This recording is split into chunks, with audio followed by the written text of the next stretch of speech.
Akkam jirtu maatiin chaanala keenya guyyaa irraa immoo paartii 2dhaan remedial biology final exam walitti deebinee jirra jechuudha. Paartii jalqaba gaaffii tokko haga 15tti haalaan hojjennee turre. Barattoonni ni ilaalle yoo jiraattan linkii isaa description jala argachuu dandeessu. Har'a immoo paartii 2dhaan gaaffii 16 irraa kaafnee haga 30tti kan jiru kan waliin hojjennu ta'a jechuudha. Chaanala kanaaf haaraa yoo taatan subscribe gochuun akkasumallee hiriyoota keessaniif share gochuun dagatina. Gaaffii yaada qabdan karaa koomentii nu barreessuu hin dagatina. Akkasumallee chaanal telegiraamii keenya join gochuudhaan gaaffiilee garaagaraa achirraa argachuu dandeessu jechuudha. Shortii nootii garaagaraa telegiraamii keessan irratti Monet Academy yoo jettanii search gootan argachuu dandeessu jechuudha. Amma kallattiimaan gara gaaffii keenya guyyaa irratti ceena. Gaaffii 16ffaan all of the following used as a vector to transfer particular gene from donor to receive except hundi isaanii warreen asirratti tarreeffamanii jiran maal jechuudha. Vector transfer yookaan immoo vectorii jechuudha. Gene tokko gara tokkotti maal gochuudhaafi transfer gochuuf kan gargaaranidha jechuudha. Garuu isaan kana keessaati tokko isaan miti. A irratti hin argamu liigeesiidha. B plasmid, C gene gam, D agrobacteriumidha. So liigeesiin akkuma beeknu liigeesiin maaliif fayyada? Liigeesiin DNA walitti akka isaan dhufuufidha jechuudha. Yookaan immoo it is enzymes that joins DNA fragments together is known as liigase. Liigeesii jechuun enzyme DNA akka inni walitti dhufu yookaan immoo akka inni join wal galuuf kan gargaarudha. Plasmid immoo yoo ilaalle plasmid akkasumite jechuudha. Akkasuma gene gaanii agrobacterium warreen kun akkanamanii kanaaf iyyuu deebiinsa liigeesii ta'a jechuudha. Gaaffii 17ffaatti gaafa jennu which level of protein structural organization is represented? Amino acid sequence. The protein structural organization keessaati sagamtu amino acid sequence represent godhaadha. A primary structure, B tertiary structure, C secondary structure, D quaternary structure. So primary structure akkuma beeknu it is the sequences of amino acids in polypeptide chain. Polypeptide chain keessatti amino acid maal godha jechuudha. Sequences of amino acid in primary structure keessatti maal ta'a jechuudha. Taasifama jechuudha. Tertiary structure yoo fudhanne ilaalle tertiary structure jechuun akkuma maqaa isaa irraa arginu tertiary jechuun maal jechuudha? 3 jechuudha. So 3 dimension kan qabu yookaan ammoo 3 dimension wantichi jechuudha. Due to what size of chain interactions. So isaan ta'u jechuudha. Structural secondary structure yoo fudhanne immoo local folding yookaan immoo alpha helix yookaan alpha helix fi beta sheets kan jedhamu yaada isaanidha jechuudha. Kan inni maal godhu sequencing inni of keessatti hammatu. Quaternary immoo maalidha? Combinations of multiple polypeptide chain kan qabudha jechuudha. Kanaaf iyyuu amino acid sequencing eessa keessatti argama jechuudha? A irratti argama jechuudha. A primary structure keessatti argama jechuudha. Gaaffii 18ffaani suppose a double strand DNA molecules consisting of 1200 bases contains 200 cytosine. The number of the rest bases would be DNA double DNA molecule tokko base meeqa qabatee jira? 1200 qabateera. 1200 sana keessaa 200 maalidha? Cytosine dha jechuudha. So warreen afaan beezonni warreen akka adenine, guanine, thymine immoo meeqadha jedheetu jechuudha kan nu gaafatu.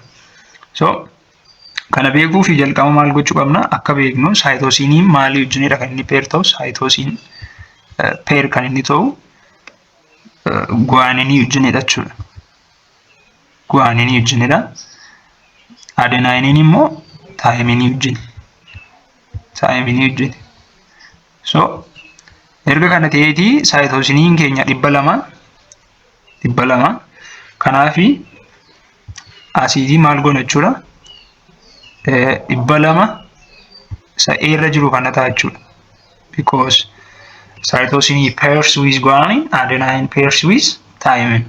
So kanan beektudha yaada gaaffii salphaadha. So salphaamatti deebinsaa A ta'a jechuudha. Gaaffii 19ffaan which group of microorganisms causes the disease known as sleeping sickness?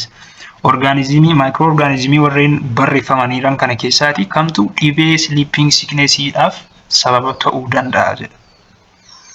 Irratti hin arginu protozoa. Protozoa maalidha? It is caused by Trypanosoma yookaan immoo protozoan kan jedhamu kan dhufudha jechuudha. So kanaaf iyyuu sleeping sickness kan nutti fiduu danda'u microorganismii maalidha jechuudha? Protozoadha. Haa ta'u malee B irratti hin arginu vaayirasii maalidha? Viruses cause disease like influenza. So influenza faadhaaf sababa kan ta'uu danda'u vaayirasiidha jechuudha. Haa ta'u malee sleeping sicknessiidhaaf causii ta'uu hin danda'u jechuudha. Fungi fudhannee yoo ilaalle fungal infectionii kanneen ta'an fakkeenyaaf ringworm warreen jedhamnu warreen kanaaf sababa kan ta'uu danda'u fungiidha. Kanaaf sleeping sicknessiif sababa ta'uu hin danda'u jechuudha. Baakteeriyaa yoo fudhannee ilaalle akkasuma baakteeriyaan dhibeewwan akka mycotuberculosis warreen jedhaman tuberculosisiidhaaf sababa ta'uu danda'a. Garuu sleeping sicknessiidhaaf hin ta'u jechuudha. Gaaffiin 20ffaa suppose a fossil initially contains 100,000 atoms of certain radioactive element whose half-life is 10,000 years. After how many years would be the number of atoms is? 12,500 kan inni ta'u waggaa meeqa boodadha. So fossiliin suni yookaan atomiin sun meeqadha? 100,000dha. Radioactiviin sun kan inni qabatee jiru jechuudha. Half-life isaa immoo meeqattidha? Waggaa 10,000tti. So waggaa meeqa gidduuttidha kan inni 12,500 ta'uu danda'u jedhee nu gaafata. So kana jechuun jalqaba meeqa ture atomiin keenya walumaa gala 100,000 ture. So first half-life isaatti maal ta'e jechuudha? 10,100 kana meeqaafirra? 2 jechuudha. 2 yeroo sana meeqa argan? 50 argan. 50 argannaa jechuudha. Maal ta'e inni half-life keenya isa jalqabaati. Achi booda second half-life irratti immoo maal goonaa? Yeroo first half-life keenya 100,000 kana gaafa 2 firru meeqa arganna? Waggaa 10,000 arganna. 10,000. Achi booda lammaffaa irratti immoo maal goona jechuudha? Second half-life keenya irratti 50,000 sana 2 firra jechuudha. Yeroo sana meeqa 52,000 gaafa irru meeqa arganna? 25 arganna. 25 sun immoo waggaa meeqa gidduutti ta'a jechuudha? Waggaa 20 gidduutti ta'a jechuudha. Achi booda third half-life keenya maal ta'a jechuudha? 25 sana 2 firra. Sababni isaa kan inni asii ta'e atomiin sun meeqa ta'eera wanta ta'eef 12,500 ta'eera wanta ta'eef. So 25 sana gaafa 2 firru meeqa arganna? 25 gaafa 2 firru 12,500 arganna. 12,500 kun meeqadha? Maalidha? Number of atomii keenya. So yeroo kana immoo maal ta'a jechuudha? Third half-life keenya waggaan isaa meeqadha jechuudha? 3,000 ta'a jechuudha. 30 ta'a jechuudha. 30. So when we reach 12,500 gaafa guunnu atomiin keenya gaafa kana guutu half-life isaa meeqadha jechuudha? Half-life meeqa dabarsina jechuudha? 3 dabarsina jechuudha. 3 dabarsina. So erga kana ta'eeti maal goona jechuudha? Each half-life is contains what? Yookaan immoo half-life tokko waggaa meeqadha? Waggaa 10,000dha jechuudha. Waggaa 10,000. So total timing keenya wal qixanii ta'a number of half-lives times half-life durationidhaan fuunee baay'ina jechuudha. Number of half-lives keenya immoo meeqadha? 3dha jechuudha. Takka meeqa ta'e takka first half life keenya second fi third qabna wanta ta'eef sadii sana meeqaan baay'ina jechuudha 10,000 baay'ina. So yeroo sana 30,000 arganna jechuudha salphaatti. So kanaaf iyyuu the fossil is what 13,000 years old ta'a jechuudha. Kanaaf iyyuu D ta'a jechuudha. Isinii galeera yaada. Yoo isiniin galle ta'e karaa koomentii nu gaafachuu dandeessu. Kanaaf iyyuu deebiin keenya diira isa jiru ta'a jechuudha. Gaaffii 21ffaan which of the following biological laboratory equipment does not include in dissection kit? Biological laboratory ta'eetu meeshaan sun biological laboratory dha garuu dissection kit keessatti hin hammatamuudha. A irratti nu arginu scissors, B dropper, C scalpel, D forceps. So scissors maaliif kan inni fayyadu? Scissors is used to cutting tissues. Tissue cutting gochuuf kan fayyadudha. It is used for cutting tissues. Dropper is used for liquid handling,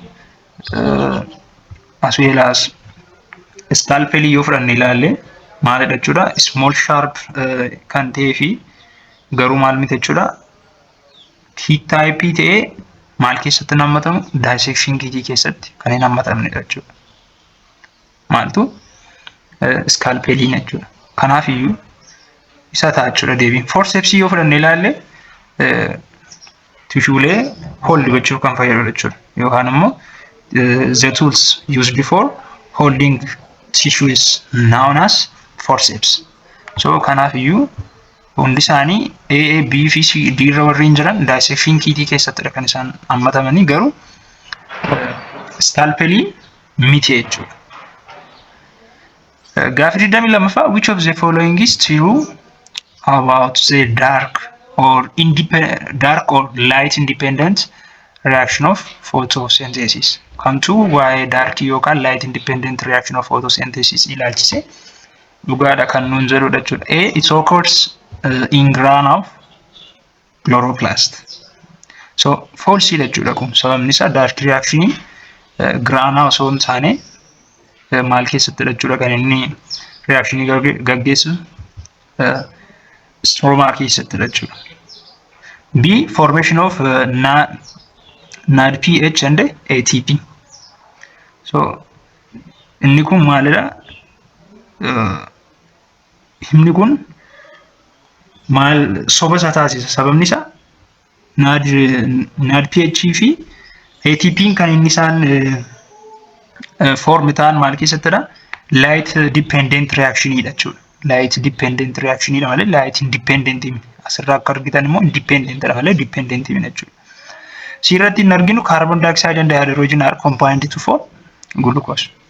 Carbon dioxide fi hydrogen walitti dhufanii glucose uumuudha. So kun dhugaa isa taasisa jechuudha. Dark reaction is fixes carbon. So in case of this carbon dioxide and hydrogen can combine to form glucose. So kanaaf iyyuu dark yookaan light independent reaction of photosynthesis ilaalchise sirra ni jiru deebii sirrii ta'a jechuudha. Diirra fudhannee isa diirra jiru yoo fudhanne ilaalle water molecules are split into hydrogen and oxygen. Waterin split in ta'a garuu maal keessattidha? Light independent osoo hin taane light dependent reaction keessattidha jechuudha. Kana gara independent fi dependent kana garaa gara baastanii ilaaluu qabdu jechuudha yookaan understand gochuu qabdu jechuudha. So salphaa haala salphaa ta'een waan nu goyyomsuu danda'uuf jechuudha. Independent, dependent, light independent jechuun maal jechuudha? Light dependent jechuun immoo maal jechuudha kan jedhu adda baasuu isinirra jiraata jechuudha. So kanaaf iyyuu deebiin keenya 22ffaan caataa jechuudha. The in DNA molecule, apparatus of ladder are made up of A. Sugar and phosphate, B. Sugar and organic base, C. Organic base and phosphate, D. Organic bases. So irratti arginu kun sugar and phosphate maalidha? It is the DNA backbone yookaan immoo backbone of DNA jedhameetu beekama jechuudha. B irratti arginu sugar if organic base yoo fudhanne incorrect dha. Isaan upright of DNA molecule limit jechuudha. Sababni isaa maalidha isaanii? Beezini inside isaaniittidha kan inni maal ta'u argamu. Organic base fi phosphate yoo fudhanne ilaalle immoo maalidha? No direct structurally yookaan immoo structure isaanii direct yoo ta'an indirectidha jechuudha. Maali wajjin DNA molecule wajjin kanaaf iyyuu isa sin ta'u jechuudha. Organic base yoo fudhanne ilaalle diirran jiru innis upright mine jechuudha. Kanaaf iyyuu sugar and phosphate irratti kan argamu kun deebii isaaf ta'a jechuudha. So Gafrida Afrafa, what is the best term refers to maximum number of individuals that the given environment can support over long period of time without degradation. A. Climax community. B. Lag phase. C. Crying capacity. D. Density. So, kanaaf maal ta'a jechuudha? Climax community jechuun maal jechuudha? Stable community kan ta'e jechuudha. Stable community. Kanaaf iyyuu crying capacity yookaan immoo maximum number of individuals maal gochuu danda'u jechuudha? Explain gochuu danda'u. Lag phase fudhanne yoo ilaalle immoo lag phase maalidha? Initial slow growth phase of population. Waa'ee growth phase of population kan haasa'udha jechuudha lag phase malee maximum number of individuals kan environment tokko kan haasa'udha. Carrying capacity yoo fudhanne ilaalle carrying capacity jechuun maal jechuudha? Maximum number of individuals an environment kan support kan jedhamudha jechuudha. D irratti hin arginu density akkuma beeknu density means it is the refers the number of individuals per units of area yookaan immoo waa'ee uummata sanaa maal kan godhudha jechuudha? Kan refer godhudha yookaan kan ibsudha jechuudha. So carrying capacity maalidha jechuudha? Carrying capacity is the maximum number of individuals that the given environment can support over long period of time without degradation is known as carrying capacity jedhameetu waamama jechuudha. Kanaaf deebiin isaa C taatii jechuudha. Dimension inter-specific competition is akka beeknu interaadhaa fi inter jedhamee jira. Competitioniin kan iddoo lamatti qoodamu jechuudha. So inter-specific competition jechuun maal jechuudha? A. Competition between members of the same species in the same ecosystem. B.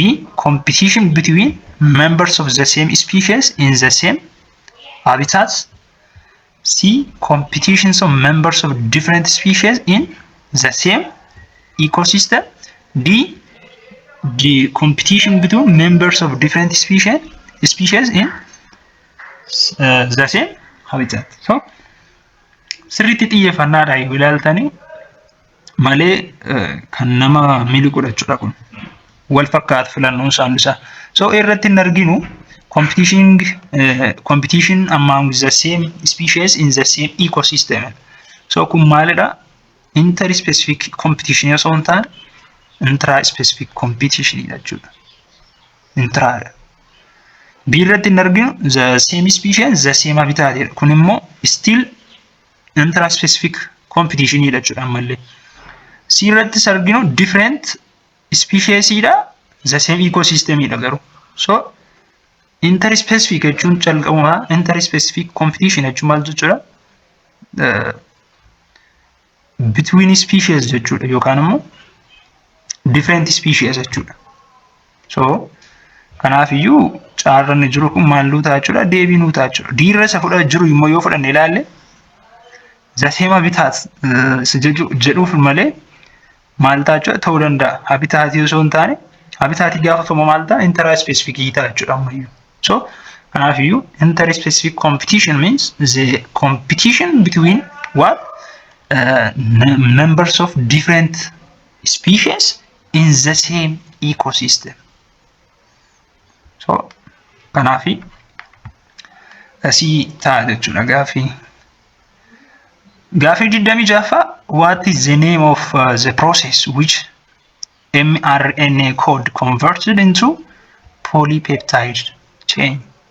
Messenger RNA code gara polypeptide chain itti gaafa jijjiiramu processing sun maal jedhame waamamaa jedha. So irratti nuun arginu transduction.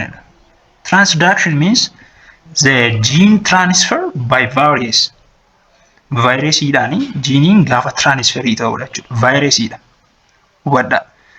Garuu messenger RNA nu gaafa tasirra. Messenger RNA maalidha? Protein synthesis jechuudha. Kanaaf iyyuu irra isa jiru kana hin ta'u. Transduction maalini jechuudha? Gene transfer by virus. It is not by protein synthesis. Biirra isa jiru yoo fudhanne translocation. Translocation immoo maalidha? Movements of genes or chromosomes. So innis translation miti garuu translation osoo hin taane maalidha jechuudha? Translocation jechuudha. Sirratti nu arginu translation. Translation jechuun immoo maalidha? Messenger RNA coding keenya gaafa maal ta'udha? Gara polypeptide chain itti convert ta'u maal jedhame waamama? Translation jedhameetu waamama jechuudha. D irratti nu arginu transcription inni jedhamu kun immoo maalidha? DNA gara RNA gaafa maal ta'udha? Convert ta'udha jechuudha. It is what earlier step. So the process of messenger RNA code converted into polypeptide chain is known as translation ennetu waamna jechuudha. So gaafii 27ffaan one of the following traits is a dominant character in Mendelian experiment. Mendelian experiment George Mendelian ni beektu yaadatu. So sarratti treaty inni waa'ee dominant character irratti hojjete hin jira jechuudha. So isaan kana keessaatii isa kamidha? So N terminal, B short, C purple, D wrinkled. So waa'ee terminal irratti Mendelian maalin goone jechuudha? Mendelian treaty miti jechuudha terminal. Short yoo fudhanne ilaal recessive treaty dha. Recessive dha. Dominant yoo ta'an asitti kan inni nu gaafata dominant dha.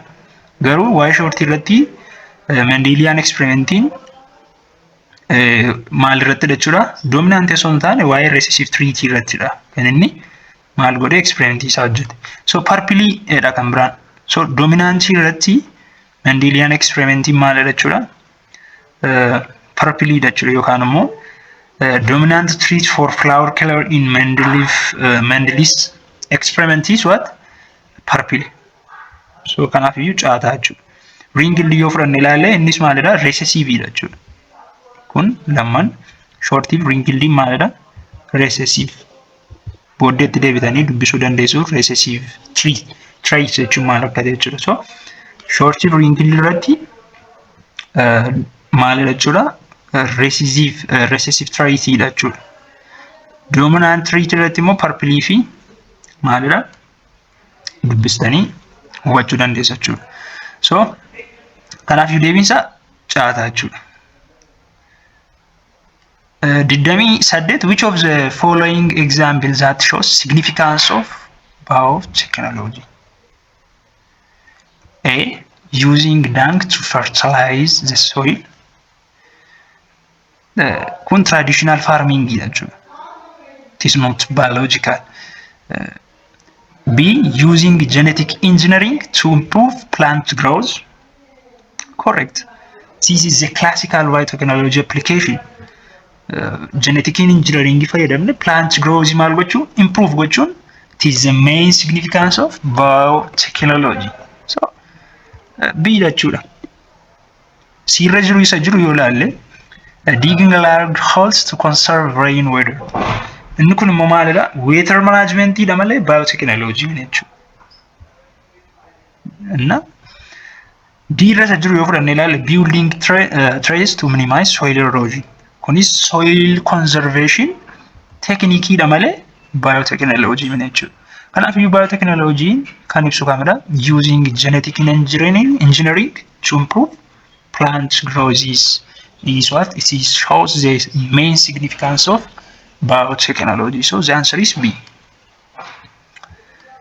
Gafridem Saglafa, what is the process called when the virus carries the plasmid from the one to another cell exchange their genetic information? A. Transduction. B. Conjugation. C. Co-transformation. D. Transformation. So, transduction jechuun jalqaba dubbadheen ture. Maal jechuudha? Virus transferidha. Transduction. It is a virus transfers genes between bacteria. Geneedhaa fi bacteria gidduutti virusii maal godhudha jechuudha? Transfer kan godhu maal jedhamee waamama? Transduction jedhamee waamama jechuudha processiin sun. Conjugation yoo fudhanne ilaalle immoo conjugation maalidha? The direct cell to cell transfer jechuudha. Seelii tokkorraatii gara seelii biraatti transferii yeroo ta'u maal jedhamee waamama? Conjugation jedhamee waamama. Co-transformation. Co-transformation jechuun immoo the multiple DNA fragment kan qabu jechuudha yookaan have it is the uptake of multiple DNA fragments. So D irra jiru transformation yoo fudhanne ilaalle free DNA jechuudha. Uptake of free DNA. So processing virusiin tokko plasmid irraa gara seelii tokkootti genetic information exchange jedhu processing sun maal jedhamee waamama jechuudha? Transduction jedhamee waamama jechuudha. So transduction is virus transfers genes between bacteria. So the answer is A. So gaaffiin keenya guyyaarraa inni xumuraa maalidha? Gaaffii 30ffaan the polysaccharide that act as strengthening material for bacterial cell wall is A. Cellulose. B. Peptidoglycan. C. Chitin. D. Starch. So warreen kana keessaati cellulose error ni jiru maalidha? It is a plant cells. It is not what? Bacterial cell. Bacterial cell dha kan inni asitti nu gaafataa jiru. Cellulose immoo maalidha jechuudha? It is the plant cell walls cichaa seelii yookaan cichaa seelii sana hin jennu jechuudha afaan Oromoodhaan kan maaliidhi? Kan biqiltootaati cellulose. Kanaaf iyyuu hin ta'u jechuudha. Peptidoglycan. Peptidoglycan yoo fudhanne it is a bacterial cell wall main component dha jechuudha. Chitin fudhanne ilaalle chitin immoo maalidha? Fangaliidha kan fangasiidha immoo. Fungal cell wall. Starch yoo fudhanne ilaalle immoo maalidha? Plant energy storage polysaccharide jechuudha. So warreen kana keessaati bacterial cell wall kan seekamudha jechuudha. Peptidoglycan jechuudha. Peptidoglycan is a bacterial cell wall main component. So the answer is B. So gaaffiin keenya yookaan wanti nuun har'aaf qabanne kana jechuudha. Gaaffii 16 kaasnee haga 30tti walii wajjin ilaalleerra. Paartitaan gaaffii 30 kaafne haga 45tti kan jiru haala bareedaa ta'een haala kanaan bareechinee kan hojjennu ta'a. Yoo isin laayikii gootanii yeroo dhiyoositti laayikiin keessan 50 seenee laayikii 50 gootanii 50 viidiyoon kun laayikii 50 galee jennaan yeroo dhiyootti hin gadhiisna jechuudha. Nuun gadhiisnee kaanee guyyaa 2 gidduutti laayikii 50 galee jennaan viidiyoo ni lakkifna. So kanaaf iyyuu hamilee nuu ta'uu hin dagatinaa.